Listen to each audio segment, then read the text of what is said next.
지혜가 이 앞절까지 보면 악인에게서 구한다고 했습니다. 악인에게서만이 아니라 이제 음녀에게서 우리를 구원한다 이렇게 말씀합니다. 16절 보세요. 끝에 구원하리니 그랬어요. 그러면 음녀는 누군가요? 우리가 절대로 빠져들어가서는 안 되고 그에게서 혹 빠져들었다면 구원을 받아야 될 그 음녀는 누군가요? 이름 자체에 보면 음녀 그랬으니까 부도덕성이 가득한 여자라는 걸 알 수가 있습니다. 도덕 따라야 할 도를 살지 아니하여 사람에게 덕을 끼치는 일이 전혀 없는 사람. 아시겠죠? 도덕이 그런 뜻입니다. 한 가지도 배울 것이 없고 옳은 길을 걷지 않는 여자. 가만 보면 부도덕이라는 것은 성적인 문제만 아니라 성적인 이야기는 가운데 딱 있고 모든 면에서 도에서 벗어난 사람. 그 사람이 음녀인. 히브리 원에 보면 메이셔자라 이렇게 되어 있는데 자기 자신을 멀리 떨어져 있게 하거나 제거한 사람입니다. 자기 자신을 원래 있어야 할 길에서 멀리 떨어지게 한 사람.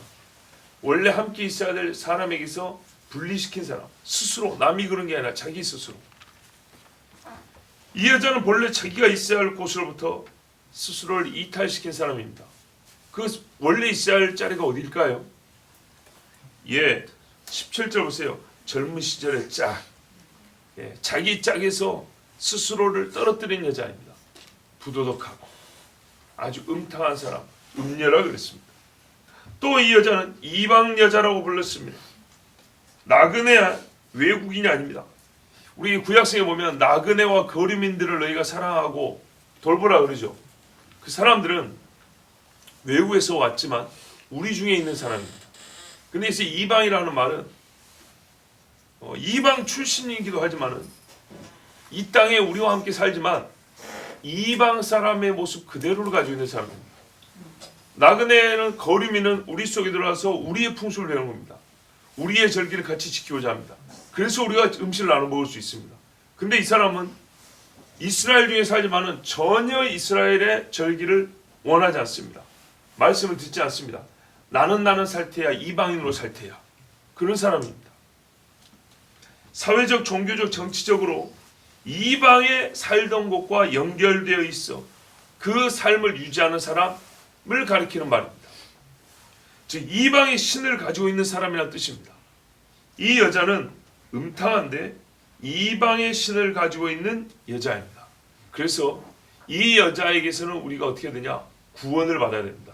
이방의 신을 이 여자의 말을 듣고 따라가면 죽는 겁니다. 여러분 사람의 성적 지향성과 종교성은 매우 밀접한 상관관계를 가지고 있어서 어떤 신을 믿느냐에 따라서 단번에 성의식과 성행위가 달라집니다. 금송아지를 숭배하니까 단번에 거기서 발가벗고 춤을 추고 있죠. 바알과 아세라를 숭배하니까 단번에 이스라엘 사람들이 음란해지죠. 그래서 이방의 신을 가지고 있는 사람 음녀라고 이 두 개를 짝을 지어서 오늘 16절에 우리에게 가르치고 있습니다. 이 여자는 음란한 행위를 꼬드겨 경건한 삶을 무너뜨리고 귀신을 섬기게 하는 그런 여자입니다. 이 여자는 아버지의 말을 버리라고 합니다. 말로 호린다 그러죠. 부드러운 말입니다. 매끄러운 말. 다윗이 매끄러운 돌을 5개 주워갔죠. 맨젤맨젤 말이 그렇다는 겁니다. 사람이 한번 싹 그 위에 서면 쑥 미끄러질 수밖에 없는 그런 달콤하고 유혹하는 말. 속기 쉬운 말로 함정을 파놓고 미끼를 놓는 것과 같이 속기 쉬운 부드러운 말. 속에는 칼을 숨기고 있지만은 사람이 즐거워할 수 있는 거짓말로 사람을 속여서 이방의 풍습을 따르게 하는 여자. 이 여자가 바로 이방 계집이라고 말하는 음녀입니다. 우리 똑같은 잠언 7장에 보면 이 이방 여자에 대해서 잘 나와 있는데 5장, 6장, 7장 보면 나와 있는데 7장을 우리가 토대로 한번 이 여자를 다시 성경이 구체적으로 가르쳐주는 말씀 볼게요. 7장 13절에서 15절 그 계집인 그를 붙잡고 입을 맞추며 부끄러움을 모르는 얼굴로 말하되 부끄러움이 없어요. 내가 화목제를 드려서 서운한 것을 오늘날 갚아노라. 이러므로 내가 너를 맞으려고 나와서 네 얼굴을 찾다가 너를 만났도다. 이 음란한 여자가 젊은 남자를 만나고 뭐라 하면 하나님께 내가 화목제를 드리면서 소원했는데 그것을 오늘 받았다. 이런 식으로 이스라엘 사람이라면 딱 듣기 좋게 너와 나의 만남은 운명인 거야. 너와 나의 만남은 하나님이 정하신 거야. 하나님이 응답해 주신 거야. 이런 식으로 해서 말로 호리는 겁니다. 그러면 여기서는 두 가지 문제가 생기죠. 성적인 부도덕한 결함이 생기고 더불어서 아주 잘못되고 삐뚤어진 영적 결함이 생깁니다. 하나님이 너와 나를 만나게 해주신 거야. 이 말을 들어버리면 성적 결합과 영적 결합이 같이 일어난단 말이죠. 그래서 음녀는 이방계집, 이방의 신을 가지고 있는 사람이라 이렇게 말합니다. 또 7장 21절에 여러 가지 고운 말로 혹하게 하며 입술을 호리는 말로 꿰다 그랬습니다. 오늘 16절에도 뭐라래요? 말로 호린다 그랬죠. 예, 거룩한 도에 대한 경시를 주입하는 말로 사람의 마음이 생명에서 점점 떨어져 나갈 때 음녀가 나를 끌고 간다고 알면 됩니다. 바로 그때 나를 지켜주는 것은 지혜입니다. 지혜가 구원하리니. 여러분, 성적 유혹이라는 것은요, 사람이 경험하는 유혹 중에서 가장 강한 것입니다. 가장 강합니다. 눈앞에 없을 때는 이길 수 있을 것 같지만 막상 눈앞에 딱 아주 매력적인 이성이 서 있으면 쉽게 사람은 그 자리를 못 벗어납니다. 갔다가도 한 번 더 보고 싶어서 돌아가게 되고 고개도 돌리고 되고 자꾸 생각 속에서 빙글빙글 돕니다. 굉장히 강한 것입니다. 그런데 이 유혹을 무력화시킬 정도로 센 게 뭐라고요? 지혜라고 그랬습니다. 그러면 지혜는 어떤 성질을 갖고 있죠? 매우 경건한 성질을 가지고 있고 또한 뭐예요? 이방의 신을 차단하는 영적인 힘을 갖고 있죠. 자, 어저께까지 들으신 분들은 이 지혜가 누군지를 알기 때문에 어떻게 이 악한 음력에서 구원을 시켜주는지를 대번에 알 수가 있습니다. 자, 그는 이 음녀는 어떤 존재냐? 17절 이하에 계속 가르쳐주고 있습니다. 젊은 시절에 짝을 버리며 하나님의 언약을 잊어버렸다. 16절에도 두 가지 다른 표현으로 똑같은 이야기를 반복하여 가르쳐준 것처럼 17절에도 두 가지 다른 표현이지만 같은 내용의 말씀입니다. 이방 여자라고 하니까 이스라엘 박 출신 여자인 줄 알았더니 이 여자를 설명하는 말을 들어보면 민족과 혈통이 이방을 설명하는 것이 아님을 알 수 있습니다. 자, 이방 계집에서 너를 구원한다고 했는데 그 이방 계집이 어떤 사람이냐? 뭐가 특징이 했더니 동방 출신이라, 블레셋 피가 섞였다, 에서의 후손이라, 이런 말 없습니다. 뭐라고 말하죠? 젊은 시절에 짝을 버렸다. 하나님과 언약을 버렸다. 이방을 설명하는 기준표가 민족과 혈통이 아닙니다. 한마디로 이 여자는 배도자입니다. 배신자입니다. 먼저 남편을 배신한 여자요, 또 하나님과의 언약을 스스로 깨고 나가버린 여자입니다. 아까 음녀를 설명하는 말 그 원어 자체가 자기 자신을 떨어뜨린 사람이라고 그랬죠. 하나님의 언약에서 자기 자신을 떨어뜨린 사람, 젊어서 결합된 짝을 스스로 버리고 자기 자신을 분리시킨 사람. 7장 16절 20절에 내 침상에는 화문 요와 애굽의 문체에 있는 이불을 폈고 모략과 침향과 계피를 뿌렸노라. 오라 우리가 아침까지 흡족하게 서로 사랑하며 사랑함으로 희락하자. 누구에게 말하죠? 지나가는 젊은 남자에게 이렇게 말하는 겁니다. 남편은 집을 떠나, 남편이 있네요. 먼 길을 갔는데 은주머니를 가졌은즉 보름에나 집에 돌아오리라 하여. 자, 남편이 왜 집을 떠났을까요? 가족들 먹여 살린다고, 이 음란한 여자 먹여 살린다고 일하러 나간 거예요. 그리고 보름에 온대요. 초막절에. 이 말씀은 우리가 초막절을 설교할 때 들은 말씀입니다. 신부인 교회를 위하여 남편은 초막절에 돌아올 것을 약속하고 올라가셨습니다. 그리고 다시 오신다고 그랬습니다. 그런데 초막절인 줄 알기 때문에 이 여자는 뭐래요? 시간이 아직 남아있다는 겁니다. 집 나간 지 얼마 안 됐고 일하러 간 지 얼마 안 됐고 보름이 있다가 온대요. 지금 월삭이나 됐겠죠. 그러니까 보름 정도 시간 있으니까 실컷 놀아보자. 이렇게 말하는 게 음녀입니다. 남편을 배신한 여자입니다. 또 하나님과의 언약을 스스로 깨고 나가버린 여자입니다. 이 젊은 시절의 짝은 주석가들을 보면 여인에게 교훈을 가르쳐준 선생이라고 그렇게 해석하기도 합니다. 말뜻이 그렇다는 거예요. 그 말은 하나님의 가르쳐주신 규례와 법도를 떠난 사람이라는 뜻이기도 합니다. 뭐냐면 이 남편은 어떤 사람이냐? 나에게 하나님의 법을 가르쳐준 사람, 하나님의 규례를 일러준 사람인 거예요.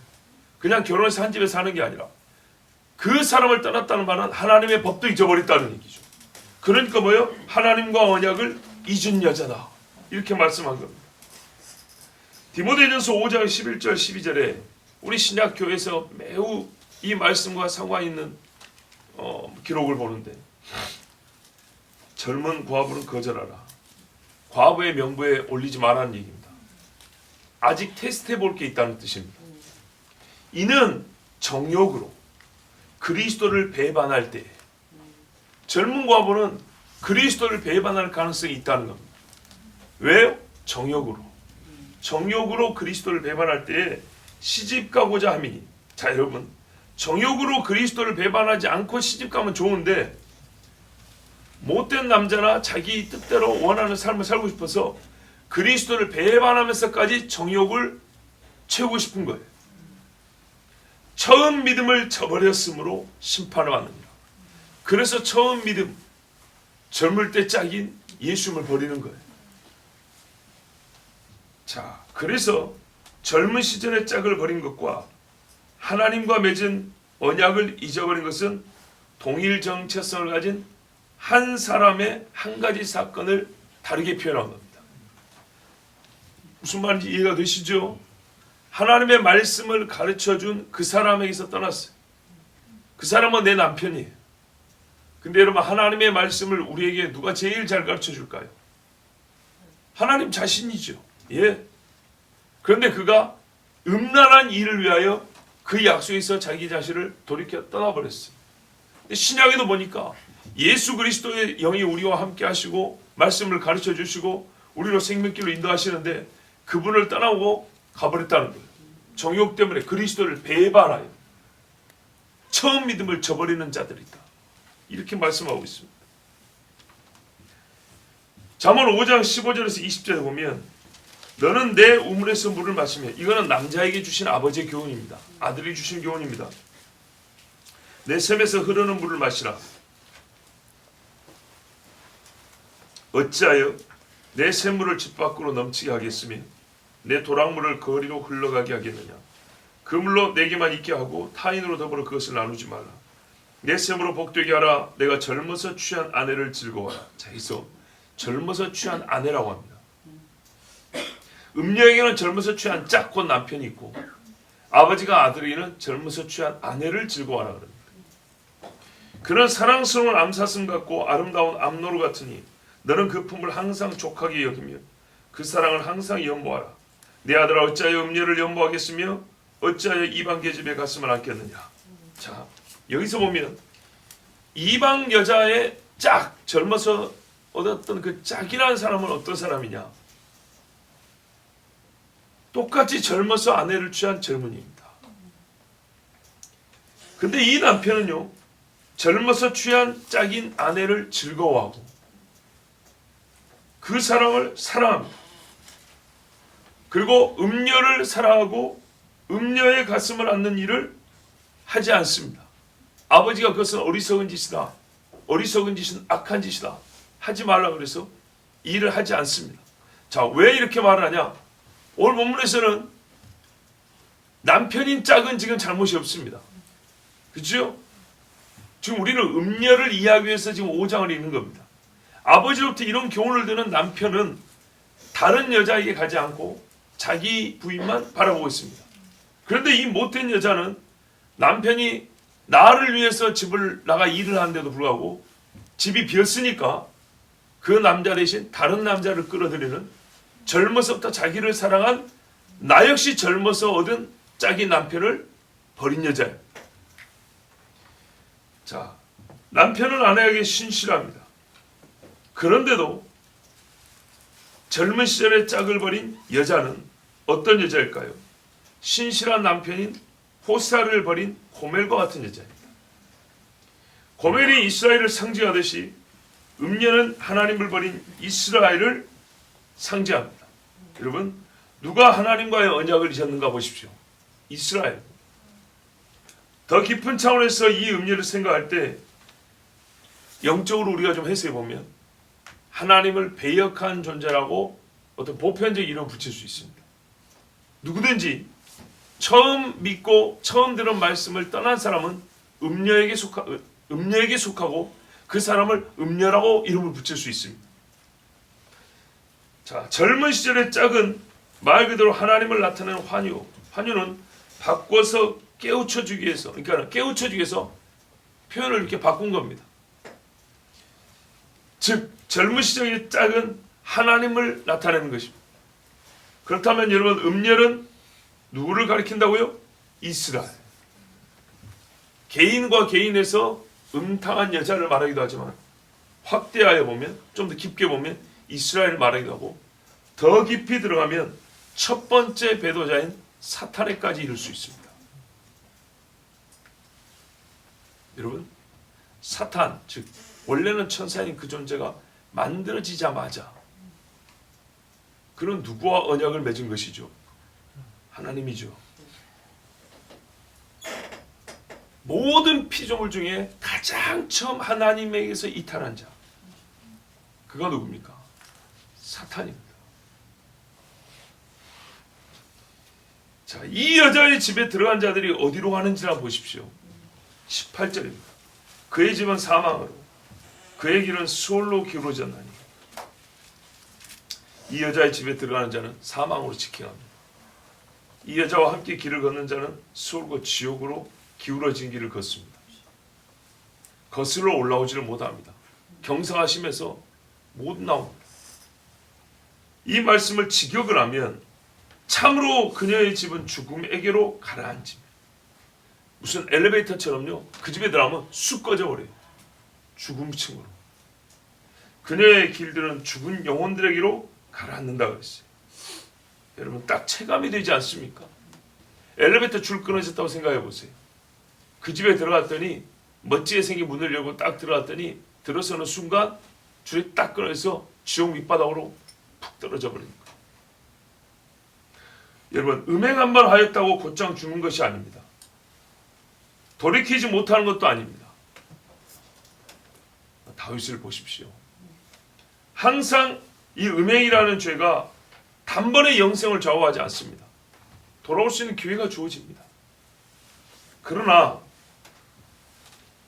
이와 같이 돌이키지 못하는 것도 아니요, 회개를 못하는 것도 아닌 이 아닌 것이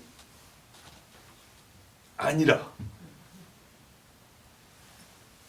회개가 불가능하고 회개할 조건이 주어지지 않냐고, 회개할 기회를 놓치게 만들어버리는, 또 회개할 수 있도록 부르는 소리를 못 듣게 만드는, 여러분, 강력한 음탕의 배경 환경 속에 있다면 사람이 실제로 회개하기란 거의 불가능합니다. 불가능한 이야기입니다. 실제로는 회개하지 못하고 이 여자의 손에 붙잡힌 채로 지옥으로 떨어진 사람이 부지기수입니다.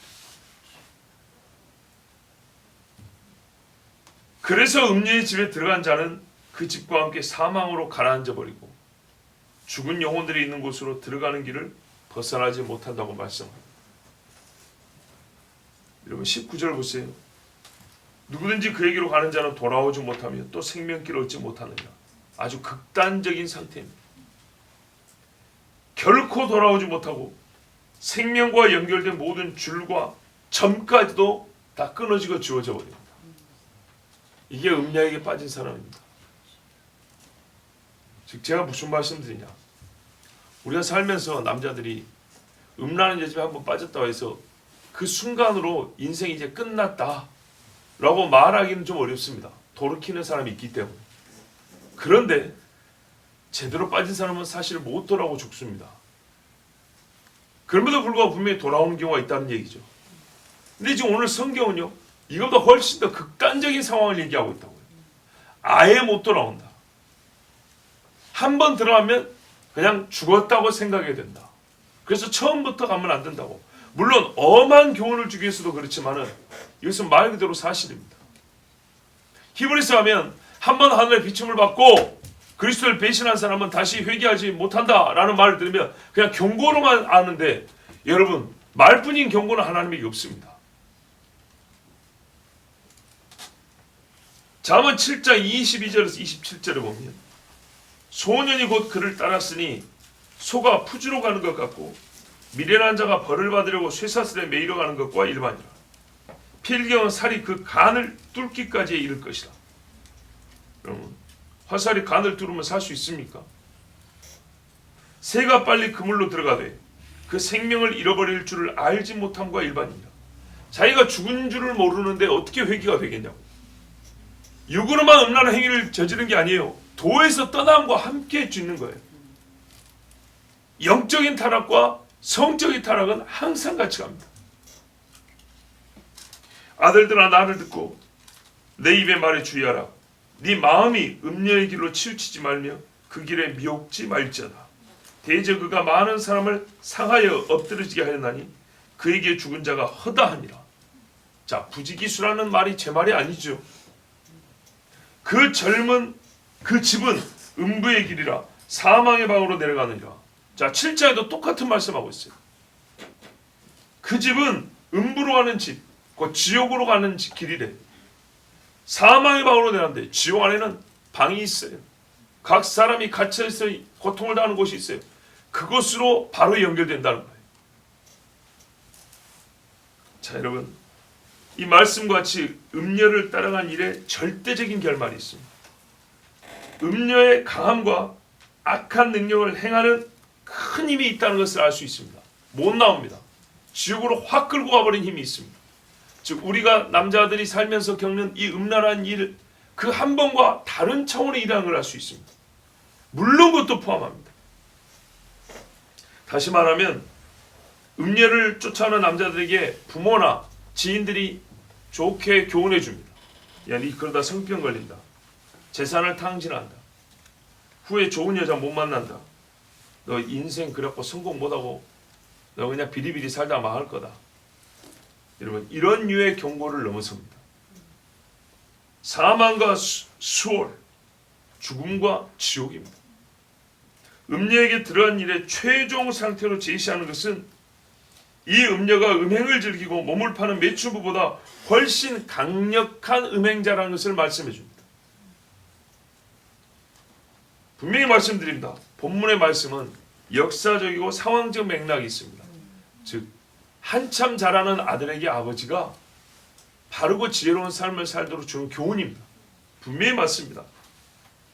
음란한 여인과 함께하면 아까 말씀드린 대로 질병도 걸리고 왜곡된 성의식도 갖게 되고 돈과 시간과 네가 갖고 있는 어떤 능력을 다 낭비하게 된다. 정상적인 삶에 대한 욕구는 없어지고 비정상적이고 아주 이상한 삶에 대한 환상을 가지게 된다. 너 명예와 인품 그거 다 손상을 입을 것이고 좋은 일로부터 얻는 기쁨을 수용하는 어떤 감각의 기능도 떨어져 너는 못된 데서만 즐거움을 얻는, 마약을 한 사람이 그렇죠. 그렇게 될 것이다. 자, 이런 말씀은 아니냐면 맞습니다. 실제로 아버지가 아들이 주는 교육가 맞습니다. 그런데 그것보다 더 이상이 있다는 겁니다. 즉, 치명적인 영적 손상을 입는다는 겁니다. 영적 손상. 교회를 잠시 등한하거나 성경을 부담스러워하고 읽지 못하도록 하는 정도가 아니라 신앙을 버리고 완전히 배도하게 하는 사태에 직면하게 됩니다. 여러분, 묻습니다. 돌아오지 못하는 길이 어딘가요? 19절에 그러죠. 생명의 길을 얻지 못한 자는 어떤 지경에 처해진 자입니까? 구원과 상관이 있습니까? 없습니다. 구원과 완전히 끊어진 자를 말합니다. 그래서 음녀를 보며 사탄을 생각하게 된다고 말씀드린 겁니다. 사탄은 회개할 기회를 얻지 못했습니다. 에서는 회개할 기회를 얻지 못했습니다. 이 음녀에게 빠진 사람은 회개할 기회를 얻지 못합니다. 그러므로 이 음녀는 실제 음탕한 여자이면서도 우리에게 영적 교훈을 준다면, 마치 잠언 8장에 가면 지혜가, 우리가 또 2장에서도 읽었지만 지혜가 그리스도를 나타내는 것처럼, 지혜 반대, 지혜 있는 여인의 반대에 있는 이 음녀는 사탄을 떠올리게 한다는 말은 절대 틀린 말이 아닙니다. 사탄을 직접적으로 가리킨다고 말하지는 않았습니다. 사탄을 떠올리게, 생각하게 하는 이름이라 했습니다. 여러분, 사탄이 지옥으로 사람들을 끌고 들어 미혹하는 도구로 쓰는 체제를 말하기 때문에 저는 사탄을 생각하게 한다고 했습니다. 요한계시록에 사탄의 입술 노릇을 하는 사람, 세계를 미혹하는 자를 뭐라고 부릅니까? 큰 음녀, 큰 바벨론이라고 합니다. 맞습니까? 우리 함께 요한계시록 17장 1절에서 10절 말씀 보겠습니다. 요한계시록 17장 1절에서 10절 말씀.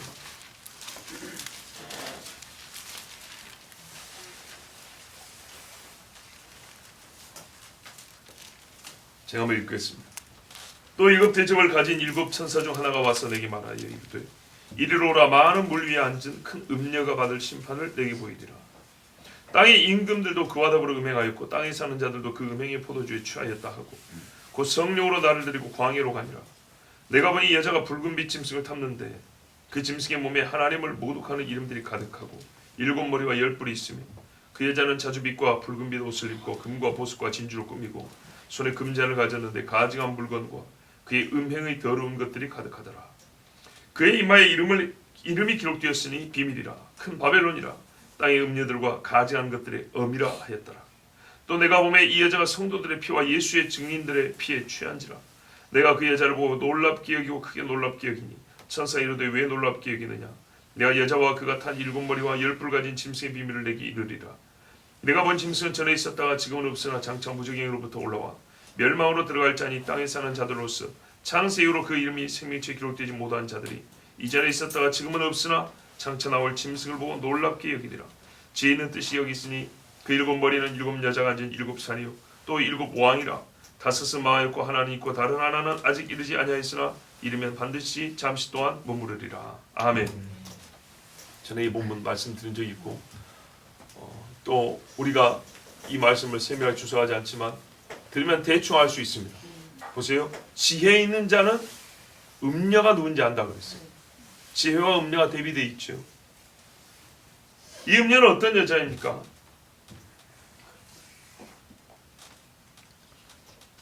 땅의 임금들과 결합되어 있는 어떤 체제라는 걸 알 수 있습니다.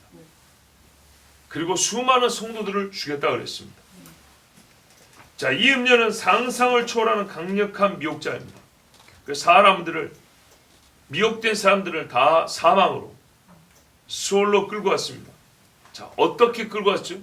무엇으로? 말로 호림으로. 16절, 우리 잠언 2장 16절 읽은 것처럼 말로 호림으로.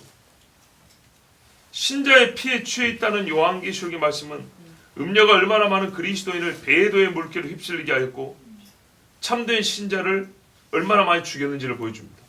여러분, 그런데 이 일이 가능하려면 세상 권세를 주고 있어야 합니다. 즉 칼을 쥔 자야 합니다.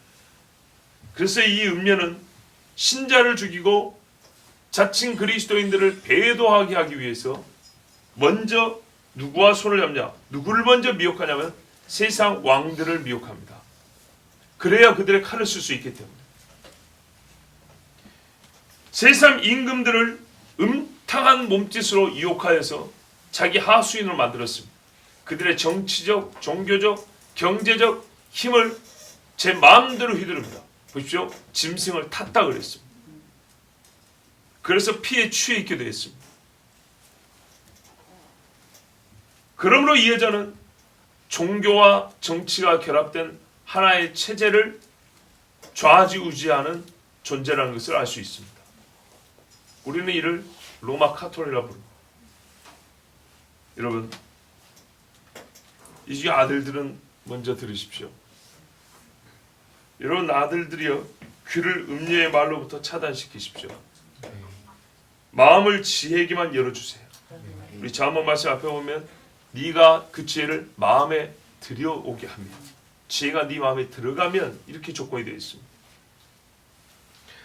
또 하나님을 사랑하는 여러분, 화려하고 세상에 만난 것들을 던져주며 연합의 구성원, 즉 큰 조직의 구성원이라는 동질감을 보상으로 주겠다는 종교 체제와 함께 걷지 마십시오.